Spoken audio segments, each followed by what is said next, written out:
Hello, everyone. Welcome back. This is Sarah Smith, and you're listening to Raw Intentions.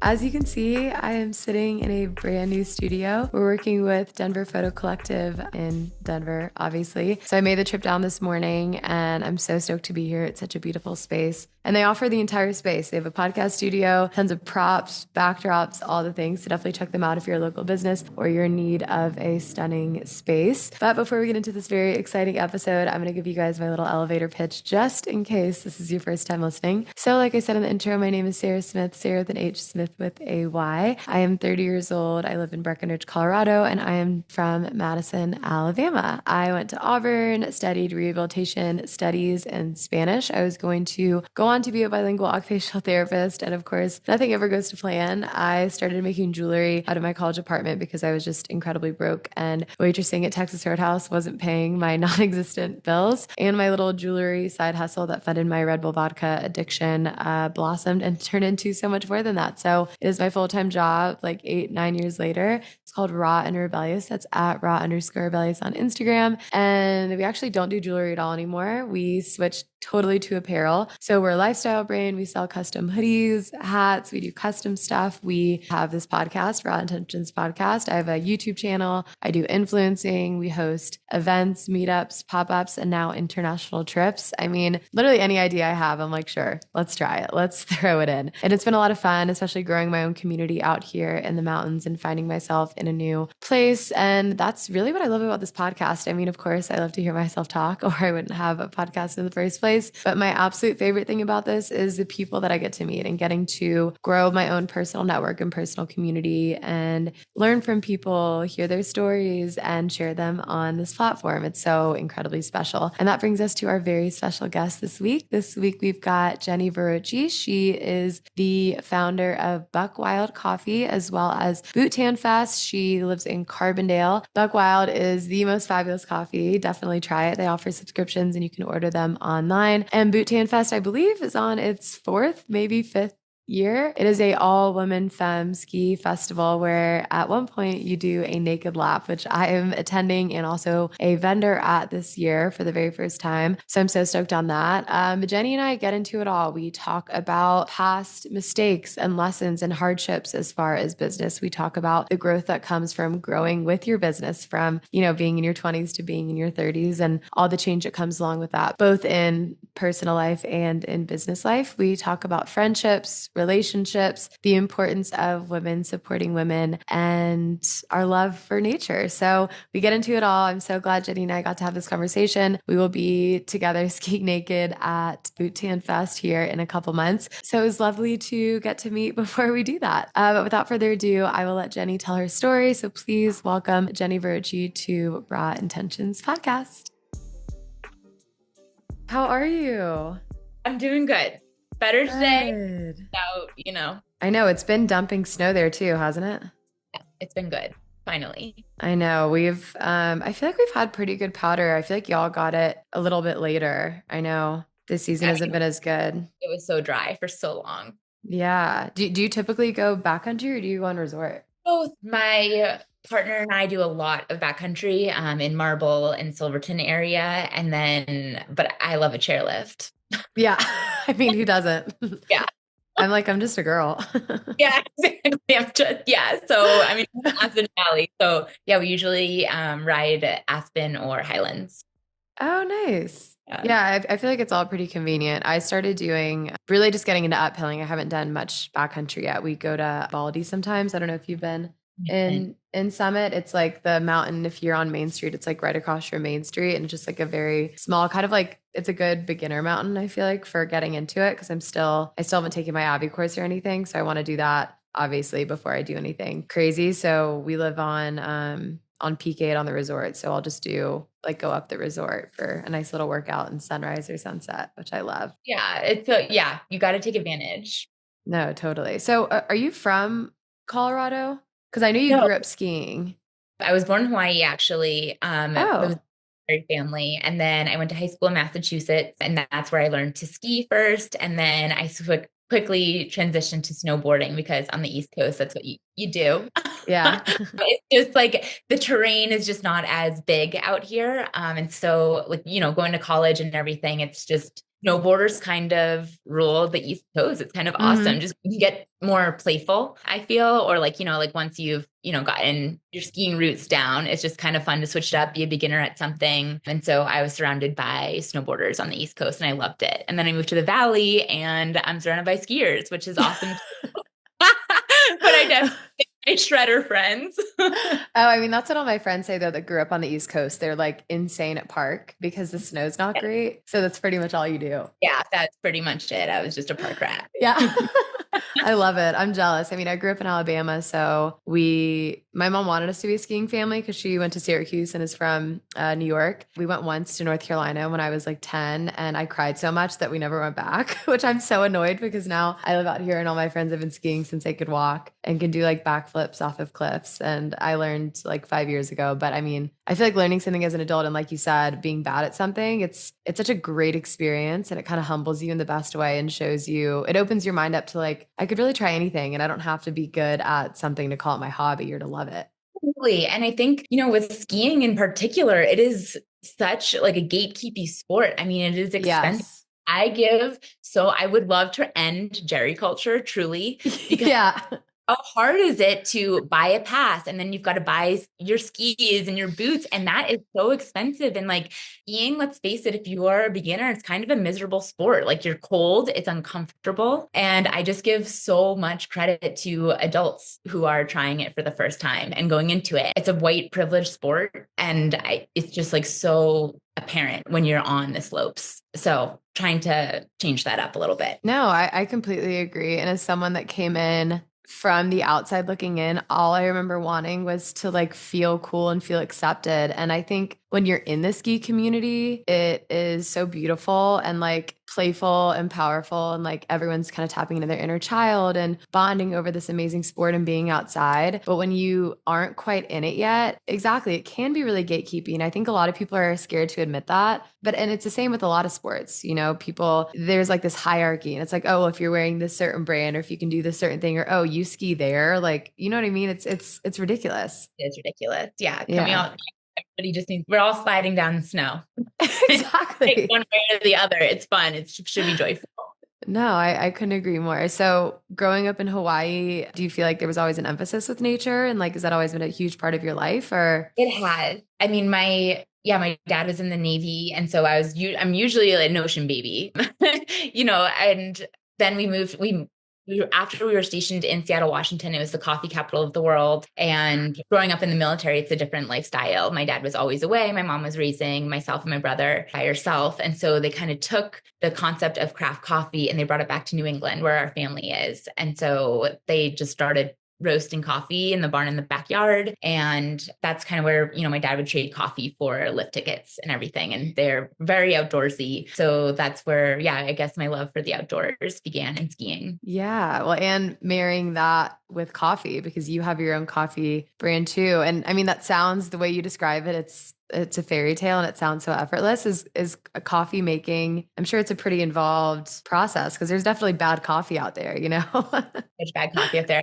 And to be honest, like I've been so spoiled for the past 30 years of getting high quality roasted coffee from all over the world. And like literally I've really never had to buy coffee from a coffee shop. And the other day we ran out of Buck Wilds and there was a moment of panic for sure. I'm like, that's why people subscribe. And so we went to the store and we bought a general like coffee brand and it was disgusting. And I was like, oh my God, I'm like, this is what people are drinking. It's crazy. And I considered myself a coffee snob. My parents are not coffee snobs. They didn't get into the coffee business because they were super passionate about coffee. They were super passionate about a lifestyle and around family and to create community through coffee. So that's how they got into it.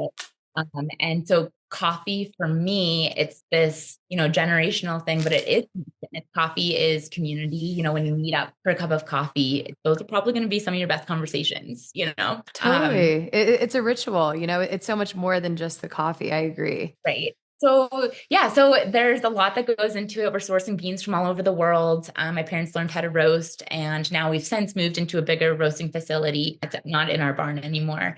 Uh, but their company is called Red Barn Coffee Roasters. So that's who's roasting the buckfield beans. Cool. Okay. And the buckfield I'm sourcing from women-owned farms, and I'm trying to just go direct to consumer. So subscription programs. So it can just be delivered. High quality coffee can be delivered to your door. Okay. And what do you think, growing up with your parents doing that? And were you moving a lot growing up with your dad? You said he was in the Navy. Just a little bit. Went from Hawaii to Washington to Massachusetts, and we stayed there.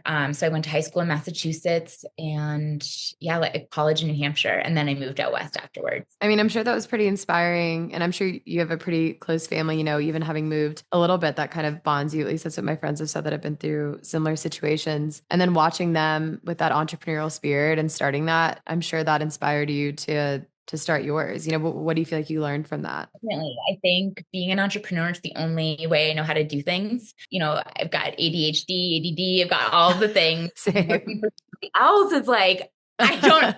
Well, yeah, but like also I work for somebody else's dream, and just you got to work for your own. And I'm in business to, one, make the world a better place, but also to enjoy life and to make my own schedule and to partner with brands and people who I really admire, and we share the same values. So yeah, I love being an entrepreneur. I do too. And I love that. Like, why would you build someone else's dream? And I think that's when I started calling myself an entrepreneur, because for so long I denied that title because I kind of came into the space almost on accident, and my parents aren't entrepreneurs. So it was a very foreign thing to me. And I feel like I have a new idea every single day. I could start 20 businesses if I had the time. And I think that is partly my ADD too, but I do feel it in my bones. I'm such a dreamer. Totally. And when you vibe with somebody like that, or you meet another female entrepreneur, like last night I got a beer with Allie from Wild Honey. She's another female entrepreneur out of Denver. And I'm tired right now. We stayed out late.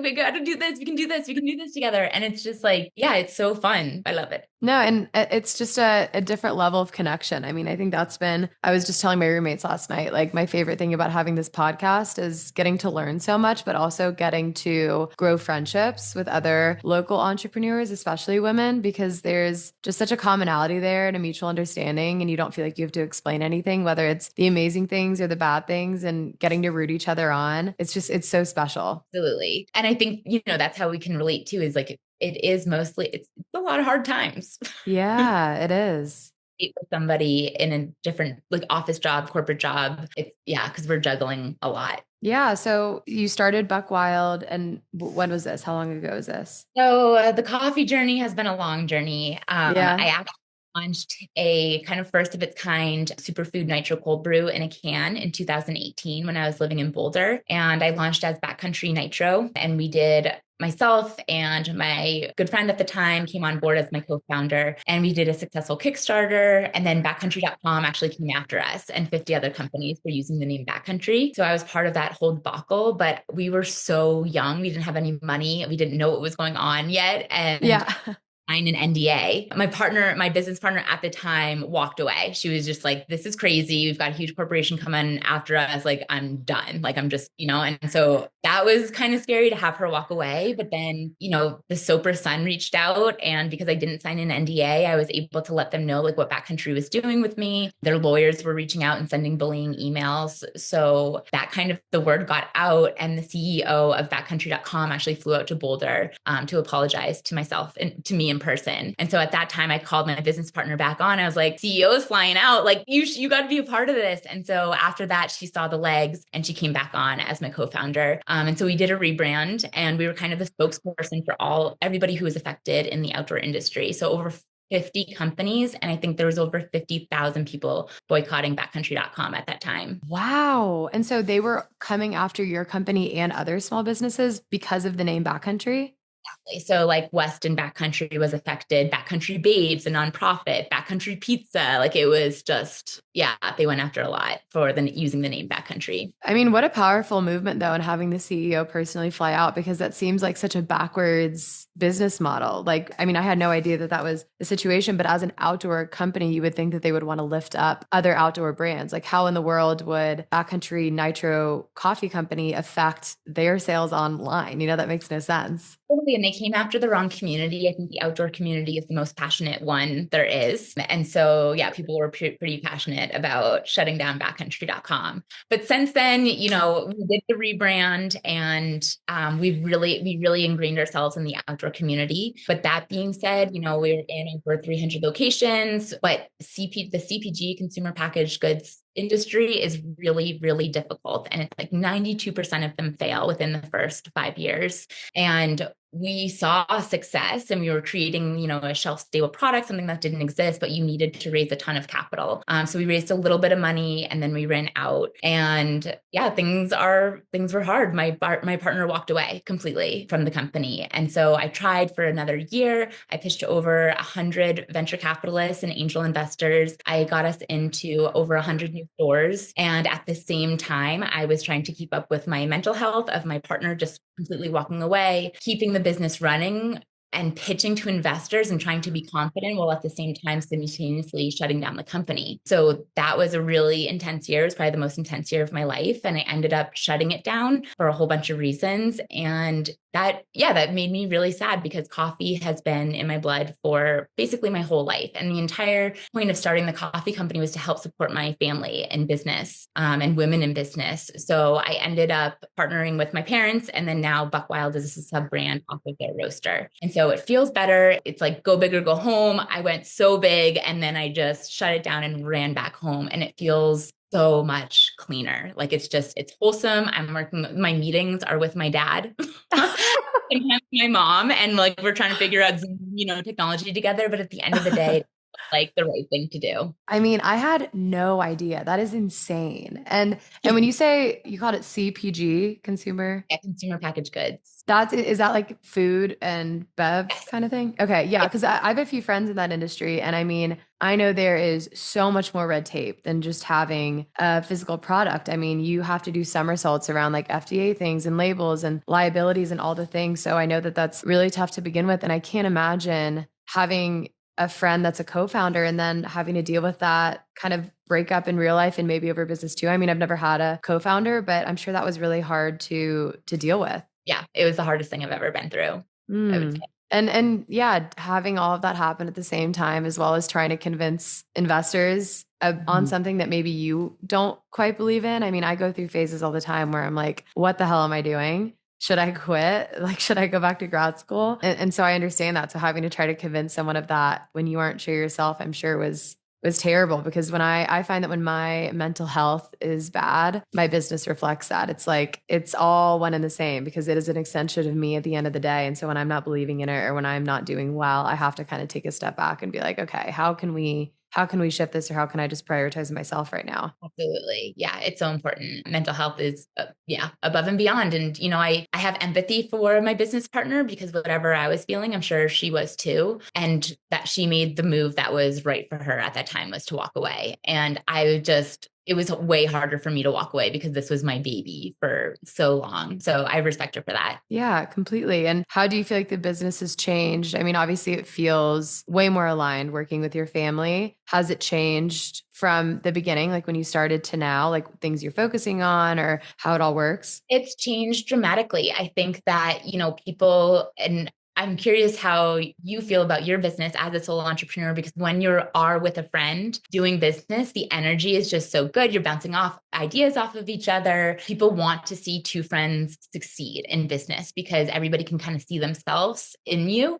It was way more lively and fun, but also, can you grow up and have your business grow up with you? Like, I think when I was doing the nitro cold brew in a can, I was younger, it was before COVID, it was just different times. And I've matured so much more as a person, and moving to the valley, the Carbondale, the Aspen Valley, it's allowed me to become so much more of myself. I moved to Boulder to start the coffee business, because that's where you start a CPG business, but my heart always wanted to be in the mountains. So now that I'm here, I'm getting back to the ranching community, skiing, just like being outside all of the time. And it feels really good. So coffee now has kind of transitioned from like going to a ton of different retailers and working with distributors to now I'm creating smaller community events.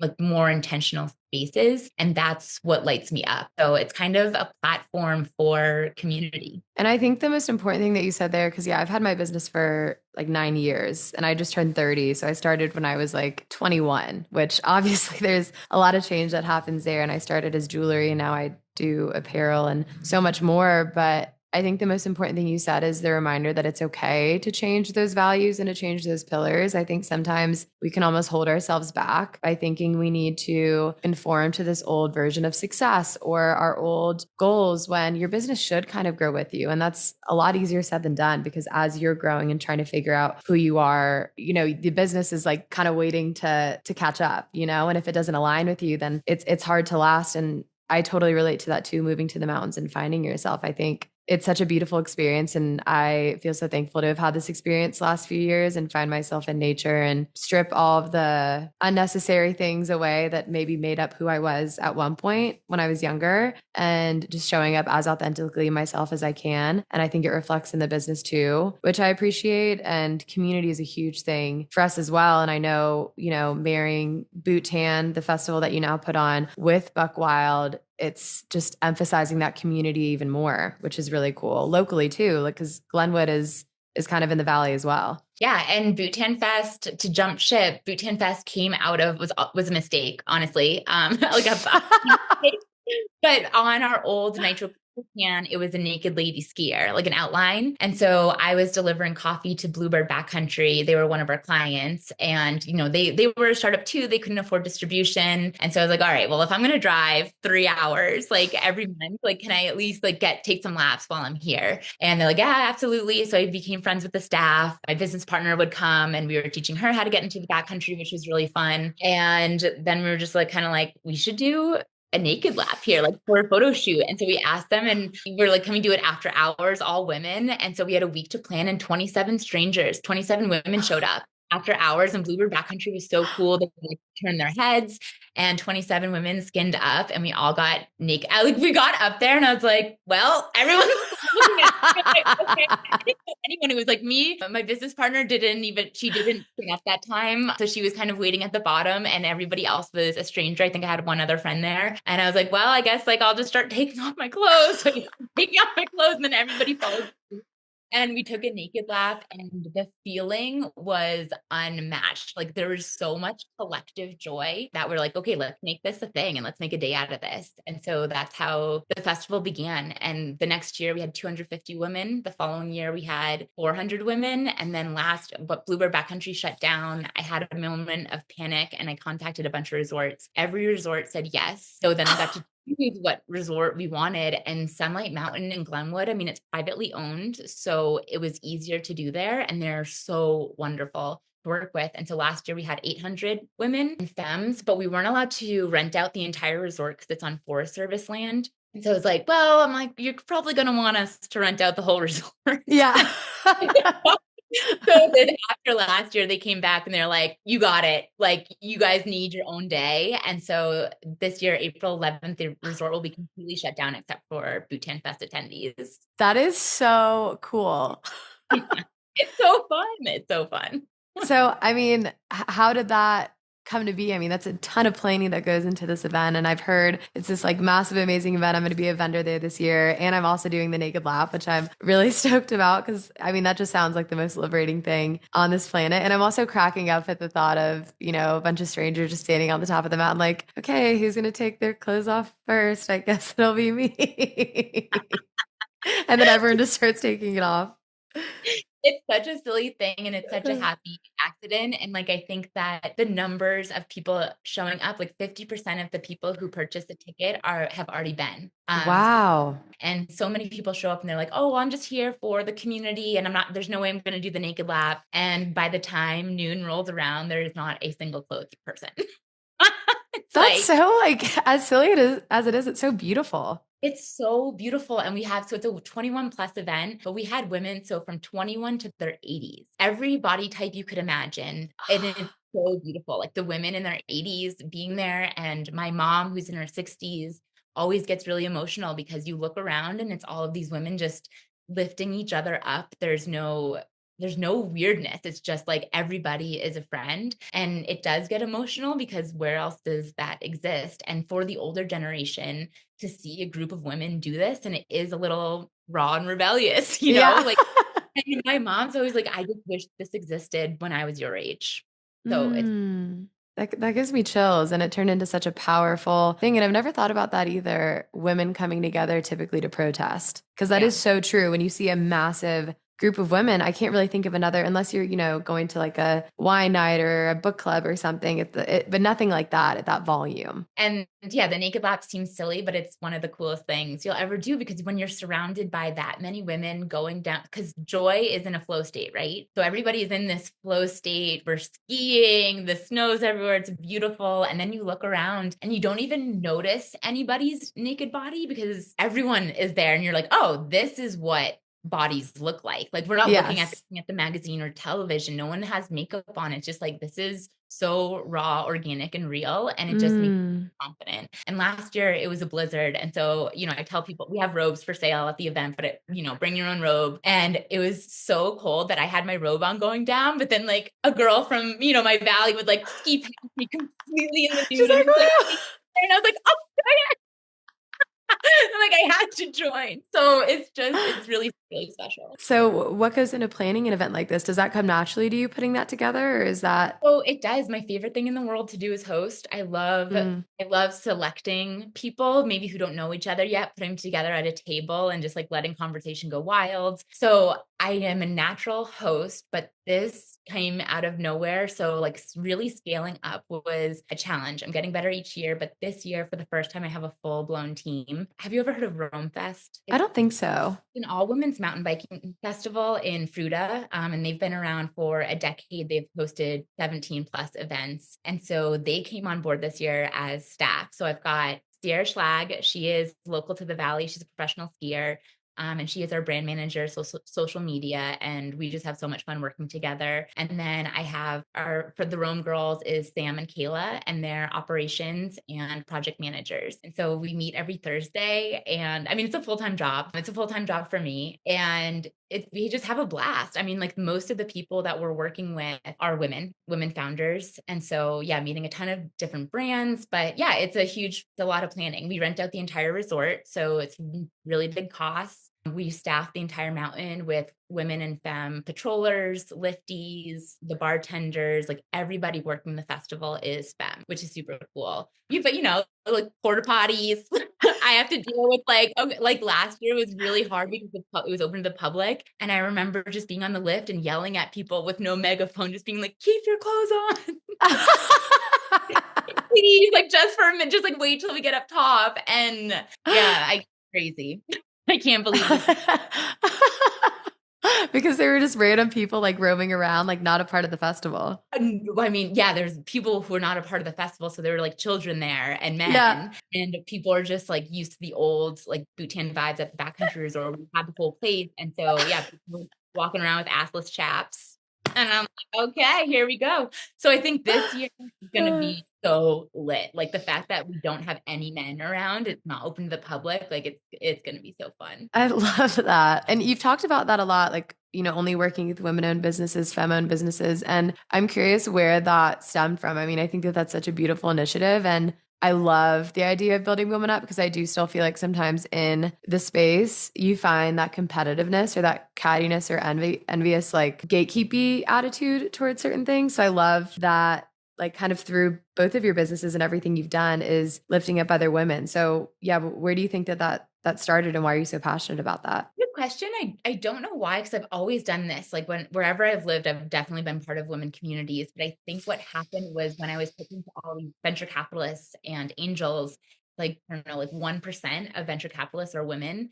And then it's less than 2% of women-owned businesses get funded by venture capitalists. I was burnt out by pitching to a bunch of old white men, to be completely honest. Yeah. I'm done with it. And so I was like, and again, like that's why being an entrepreneur is sick. It's like, I don't have to work with men if I don't want to. And I do love men, and I work with some men, and it's wonderful, but it's also funny to see like the tables turn, because usually if you're meeting with Boot Tan Fest, It's 4 women on the screen and then whoever is pitching to us, etc. And it's cool to see men come in and like get like kind of squirmy. Like, well, my wife really wants to go. Yeah. It's like, They're like, I love women. Yeah, I like women. So it's kind of fun role reversal there. Yeah. And I think that's why I like them too, but something about women is better. I mean, we're the best. Well, and it's funny because all my friends pretty much are in corporate. So I've heard the horror stories of like, just like being disrespected or treated less than in the workplace or in a meeting just because you're a woman. And I work with women every day. I don't really ever work with men, and I never really have to. Anytime I have, unfortunately, I've just had negative experiences. So yeah, you're like, you get to pick and choose. So if you can surround yourself with, working with women, it just sounds like a nicer day to day. Yeah, I mean, especially in the world we're in now, where even our voting rights are being taken away. Like we don't even have it's crazy that we don't have control over our own bodies anymore. And so I think what these men are afraid of are successful women, because successful, smart women, like there's no stopping us when we come together. And I think, these big communities of femmes standing together and educating each other is really important right now. No, that's incredible. And you are so right. I think it's so terrifying what's going on in the world. I mean, I could go on and on about it every single day I wake up, and it's just something new and scary. And passionate women should scare the living shit out of the white man, because I think we're tired of it. We're tired of getting pushed down, of not being treated equally. I mean, it's been happening for far too long. And of course, we've come a long way within America. So banding together, and it's a way to almost like do your part in supporting other women. You're doing something. You're not just standing back. Like, of course, we can't control everything, but that's something that we can do, is making sure that we're building each other up and supporting each other in any way that we can. And it sounds like you're doing that across the board with all of your businesses. Yeah, it feels good. Good. And I know community is a big thing for you too, not only in your personal life, but with your businesses. So do you feel like through that you've been able to form your own communities in different places? Because I think that's another thing when I think about women like in the outdoor industry. Like there's so many clubs now. Like I know like Venture Birds are really big in Breckenridge and, all over, and, getting women outdoors and getting them more in the backcountry and on mountain bikes and stuff. So it sounds like you're pretty plugged in to that as well. It feels good to be in an all women and femme space in the outdoors, because I don't know, there's also no walls or barriers up. You can be kind of yourself. And I know living in a mountain town, there's a lot of professional athletes. My fiance is a professional athlete, and there's something about going mountain biking with him that I'll like never be as fast as him. But if I'm with my girlfriend, I know that they're probably just 1% better than me. And if they can do that they can jump that, I can too. Yeah, there's just something about going with women. If they're just 1% better, you know that you can get there too. So it makes you improve. Like all of my personal records, like PRs, have been with my girlfriends compared to my fiance, where I slow down. It's like it's a weird thing. Well, and I also feel more ballsy when I'm with my girlfriends. Like the other day, we were all skiing. It was like me and 4 of my girlfriends. And then we like did a couple park laps, and like, I can barely do anything in the park, but it's still fun trying those things because you don't feel like you're being judged. Everyone's just like sending stuff. Exactly. Yeah. So community is good. It is. And how has it been moving to a new place? I mean, I think, how old are you? Are you in your 20s, 30s? 34? Okay, cool. And I feel like for me in my later 20s and now being 30, friendships have become much more like quality over quantity. So growing that circle as you kind of get to know yourself, you said you've changed a lot since you moved. So how has that been, finding friends in your, late 20s, early 30s? It's been wonderful. I mean, I think definitely, owning these 2 businesses has helped me find and filter out some friends. But I agree, like, I'm part of 2 book clubs, and it's changed my world. Everybody comes from different friend groups in the book club. So like when you get, it's like, okay, this is so nice and intentional, and we love each other, but like, we might not go skiing every weekend together, but like, we've got each other's backs. Yeah, just smaller, sweeter, more intimate connections. As you get older, like my best friends kind of live 4 hours away, 3 hours away. And then I've got my wonderful friends in the valley, but it's like growing up is like really, it's like, it's okay to have a long distance friend. Like we're still there for each other. We check in, you get it. Yeah, no, totally. And I think some of my strongest friendships are long distance. We can't all really control where we are, and you get so busy anyway, and you get more selfish with your time as you get older. And that's something that I've come too is not only are long distance friends okay, but it's okay to have friends for different things. Like a friend that I like to go touring with doesn't necessarily have to be my friend that I like call and cry to on the phone if something happens, like I can have different levels of friendships, or like I could have book club friends that I love my time with and I love, but maybe, yeah, they're not the same friend that I would do something else with. So it's nice to living out here, you get to have a lot of different hobbies. And so you can plug into different people and different groups kind of based on that or whatever you're doing. Yeah. Which I've really loved. And then your fiance, how did you guys meet? We recently got engaged. We met. Congrats. Thank you. Yeah, we met at a barbecue in Aspen during COVID. It was like one of the first COVID parties where everyone's outside. We're like, should we be here?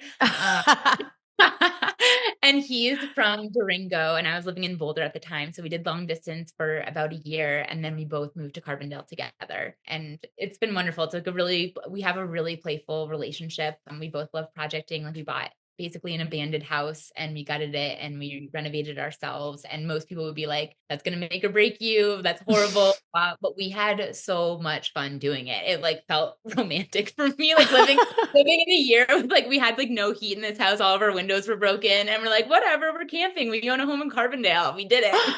That's epic. And I think that's what, the key to a great relationship is whatever you're doing together, you're having so much fun. My boyfriend and I talk about that all the time. Yeah. So he's wonderful. He was a professional mountain biker for his whole life. And then just recently he switched to engineering. So he's out of that circuit. And now like with a Monday through Friday job, he says things like, oh, Mondays. I've been waiting to say that. Because usually his job's just been around the world. Yeah. Very different switch up. Is he involved at all with either of your businesses, or is that kind of just your thing? It's mostly my thing, but I have to say he helps out so much. Like I'm terrible at behind the scenes computer stuff. Like this morning, we actually subscribed for my own coffee company, Buck Wild, because we ran out of coffee. So I'm like, okay, subscribe.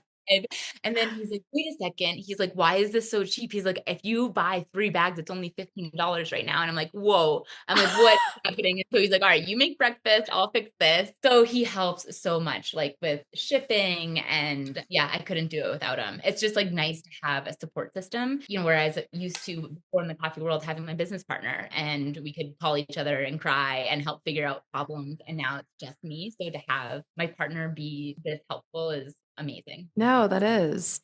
And do you find being an entrepreneur and like balancing him and your friendships and the things that you like to do you find that difficult? Do you kind of have it down to a science of, boundaries that you've set for yourself? I have set some pretty serious boundaries. Like I try not to work weekends, and summers are a lot slower for me. And I'm really passionate about horses and the ranching community and agriculture. So I give myself permission like to kind of take the summer just to do that. And I'm still, I still have that source of income from the ranch. So that's important, but I can like put down boot camp class for a little bit. I think I have a pretty good work-life balance. Like I can take a meeting from a chairlift if I wanted, Yeah. I know. I feel like that's what I always try to do. I try to do things while I do things. So if I'm like going uphill in the morning, or I know that I'm about to get on a really long chair, I'll like make the call that I need to make. Or if I'm like on a long walk, I can't just like sit on the phone all day. I have to be outside or doing something. Same. Oh, we would be such great co-working buddies. I know. Well, next time I come to the Valley, we're definitely hanging out, or next time you come to Summit. Totally. For sure. And so summer's a little slower for you, which is nice. You get a little summer break. Is boot tan, like how long are you working on that? It's year round. Wow. No, it's crazy. Right after the festival ends, you have to pitch to other sponsors immediately. You've got to keep the attraction going. So yeah, right after it ends, you kind of finish up, you do, invoices, recaps, you give everybody, what they need, their content, and then it's kind of immediate pitching brands, because we couldn't do Boot Tan Fest without sponsorship money.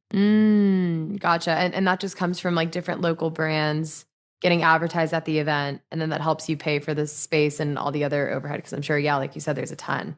Correct. And yeah, and it's always networking. Networking is so much. It's like 90% of business, I feel like. And then with Buck Wild, what are your responsibilities now? Like what's your typical day to day, or does it more kind of run itself? So I'm really lucky, it's completely different from the first model of Wild Barn, where I was like brewing the coffee myself at the co-packing facility, doing all of the deliveries, sales, etc. Now it's 100% remote. My parents' roastery takes care of the drop shipping. And so I'm just learning how to market and use email marketing and, social media and trying to go direct to consumer. And then I ship like swag and stuff from the house, but it's mostly, writing emails to customers. Which is kind of a dream. It getting to run itself and getting to work with your parents. My dad he calls himself my CFO. So I have meetings with my dad all the time. So I can totally relate to that. Although talking finances with my dad isn't always the funnest thing to do in the world. We have to go through my credit card one by one. And I'm like, this advisor. I'm like, he's texting me right now. I'm like, oh God, I don't know the answer. I know. He's always asking me questions and sometimes I'll just ignore him and then he'll call me and I'm like, God. It's honestly a wonder we still have a great relationship because it could have gone the opposite way. Oh, I'm so glad working with special. It is. And I'm sure you can attest to this, having friends and family behind you and supporting your dreams is everything. Without the support and words of encouragement from people in my life and people believing in me when I didn't believe in myself, there's no way I could have a business. I couldn't agree more. It's like you're limitless when people believe in you. I think that's why it was so difficult. The hardest year of my life was when my friend and my business partner walked away, because I was like, well, if my best friend and business partner doesn't believe in me, what am I doing? And I've never been somebody to lack confidence or not believe in my visions. So that was just a major blow. And I think most of it was just, gaining confidence back and finding a community who does support me. Yeah. Yeah. And that takes time. And I think when you lose that trust within yourself too, that can be really hard, because gaining that trust back, whether you make a difficult decision or you choose to work with someone that you knew in your gut maybe wasn't right, and then they screw you over, coming back to yourself can be incredibly challenging. And it's just kind of like a muscle that you have to work again and again. Have there been any big moments or big mistakes? I mean, I know we talked about the backcountry lawsuit and your co-founder, but big things that you look back on that you feel you learned a lot from, that you've changed the way you do things now, or when you did the rebrand with Buck Wild with your parents? Yeah, I think that I wish I took a longer gap to heal myself before launching into the next business. But I felt like I was in a little bit of fight or flight at that moment. And I wouldn't have fought so hard I don't know. It's interesting because I could go either way on taking on investment, but if I could do it over again, I would probably avoid that route. And I would have gone first to work with my parents and started small, owned it all, as opposed to owing people money. And, it's scary dealing with investor money. So I probably would have skipped all of that and just started really small and enjoyed the process, as opposed to, just trying to get into every major retailer. Do you think that comes with age, that ability to move small and slow to grow bigger? Interesting. Yeah, I do. Because I was, when we launched Backcountry Nitro or Wild Burn Coffee, we were young, energetic, oblivious. You would go to the unknown. And I think that's where a lot of my success came from, was being oblivious. And yes, now that I'm older and more mature, it's just okay. I don't need to be everywhere all of the time. And working from home and choosing my own schedule, everything just feels a lot more calm and at peace. And the goal in my life is to just simplify. Yeah. So what do you think now your idea of success is? Because I totally relate to that. For me, my friendships, my family, my hobbies are so much more important to me than making more money. Obviously I need to make a certain amount of money, but I want to be passionate about what I do and I want to be fulfilled in other areas too. So do you feel that's changed for you as far as what success is? Yeah, definitely. Success, similar to you, it's just choosing what I can do with my own time, choosing when, where, who I'm with, and just, making enough to be comfortable. I feel very successful right now, as you know what I mean? Regardless of what my bank account looks like, I feel success because we were so flexible this morning, we both have a lot to do, but we were able to wait an hour and figure it out. And it's this conversation is worth it. So I do feel successful. Is there something that you do in particular where you really feel in that flow state? We talked about that earlier, and I always feel that way when I'm having conversations like this. After a day of podcasting, I'm tired, but in a good way, because it's just been such a fulfilling experience. And I've had such great conversations, and I make no money from this. I just enjoy it and enjoy spreading those connections. So is there something that you do within your day-to-day or through either of your companies that really puts you in that state where you're like, oh my God, I love this? Yes, I can agree with you where it's meetings. It's every Thursday I have a meeting with my boot camp team and I am so fulfilled because it's like, okay, things are happening. Like we're getting going. But outside of business is where I'm in the flow state the most, and it changes seasonally.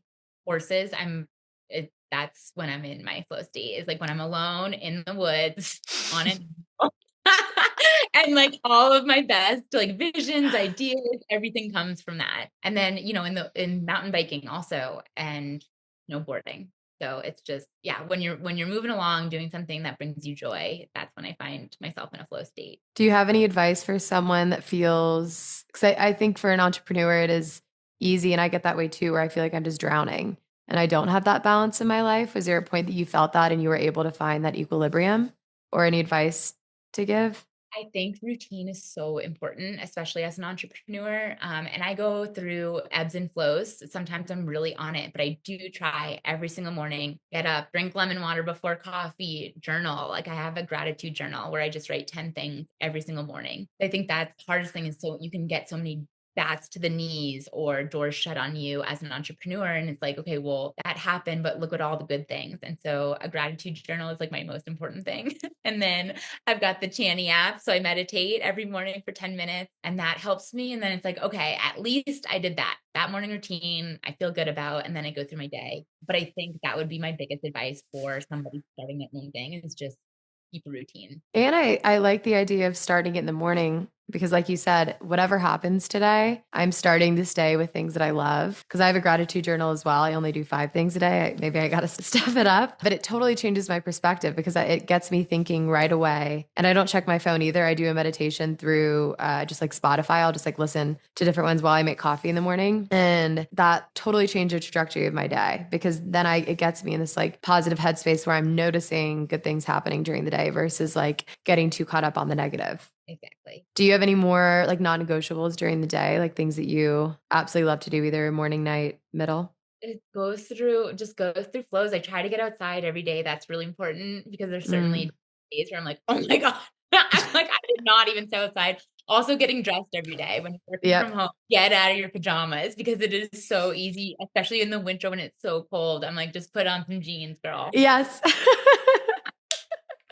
I love that. Yeah, I think I like a routine so much, but my week to week changes so constantly that it's rare that I keep that exact routine because it's rare that I am in town like Monday through Sunday to be in that like waking up early, going to bed early, like reading every night. And I love when I get my routine and I find as the years go by, the older I get, the more I'm just like such a routine girl. Yes, agreed. And I mean, but I'll always have like, I'm such a yes man too. So even when I have like a whole week set out where I don't have to do anything or go anywhere, then someone will invite me to go to Carbondale for the weekend. And I'm like, sure, why not? Good. That's always how I am. Do you have any advice for anyone listening, maybe that wants to get into CPG? Is that right? CPG, the CPG industry or the event space, or they have an idea that they want to do something with, but they haven't? Yeah, I think just go it what you want to see. And if it doesn't exist, just create it yourself. And there's no special recipe or business plan. It's just like you got to do it. Like if you're, I mean, literally for anything, like I had a girlfriend who was interested in learning how to do a backflip. And she's like, why isn't there like more coaching or like women's night at the gym? And I'm like, just start it. Yeah. And she did. And like it's got wheels and it's just like it just starts somewhere. Nothing has to be perfect. Nothing's ever going to be perfect. Just do it. And for CPG, I mean, that's completely different, but I would suggest moving to Boulder, Colorado, because that's where you start a CPG business. And, it's like programs like Naturally Boulder. And that's where like all of the successful, like Justin from Justin's, he's on the board. And like you just are surrounded by other people in your industry. And what I liked about that too is there's no gatekeeping. And it's like, oh, like you have a Sprouts contact.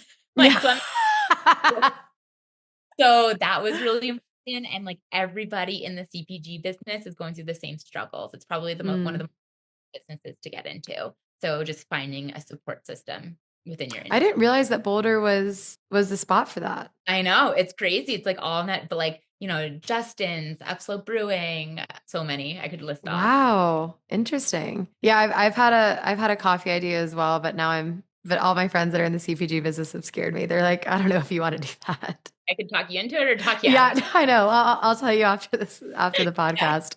Well, do you have anything in the pipeline, like anything you're thinking about or ways in which you want to grow Boot Tan in the future or Buck Wild or other business ideas you have? Bhutan, I hope it's around forever. Thinking about taking it to Europe. I say, yeah, we've got somebody interested in starting a chapter over there. So that's in the pipeline. And Cool. Buck Wild events. I'm trying to build my communities together. So we're going to do some partnering with the Wild Honeys. They're out of Denver and they do outdoor dining experiences. And we're going to do some educational glamping experiences on the ranch, on the Working Cattle Ranch. So it'll be farm to table, the beef, like right there from the fields, and local farmers. And those are the more, I love those type of experiences where it's smaller. Like we're going to keep the group to 15. And then it's 15 strangers at a long table in the middle of a ranch, and like glamping under the stars. And so those are more so the events that I'm moving towards. So it's Boot Tent Fest, it's huge, it's wild, it's crazy, it's fun. And then the real me is like an introvert who just wants to hang out outside with people. So that's where Well, we're and then going. that's combining everything that you love into Right. one place, which is Yeah. so cool. Right. I can't do anything if I'm not passionate about it. Absolutely. And I think that that's the best way to go about it is to start things that you truly believe in. Well, I love that. This has been so much fun. Thank you so much for coming on and bearing with me through all of the technical difficulties and tell everyone where they can find you and how they can Yeah. follow you and all the things. So Boot Tent Fest, definitely come if you've never been. It's a once in a lifetime opportunity. But boottenfest.com, you can get tickets, and tickets will go up next month. So this is the cheapest you'll get them right now. And then for Buck Wild subscription, it's just buckwildcoffee.com. And hopefully get a little handwritten note from me. Yeah. But yeah, this was so fun. And I'm so proud of you and excited to hug you in person at Boot Tent Fest. Same. Yes, I'm so excited to meet in person. This is so much fun and the feeling is so mutual. I mean, I hope you realize and can take a step back because what you're building is truly like transcendent. And I've read some testimonials and heard people talk about, last year and the year prior, and especially with, Boot Tan. And I mean, I'm really excited to experience it myself because I think it's going to be a really, world changing experience for me and so many others. So thank you for all the hard work and for putting that on and just for being so passionate about it. Thank you. Thanks for saying that. Of course. Well, thank you guys so much for listening. Jenny, thank you so much for coming on. Make sure you follow on all the things, and we will chat with y'all next Thursday. See ya.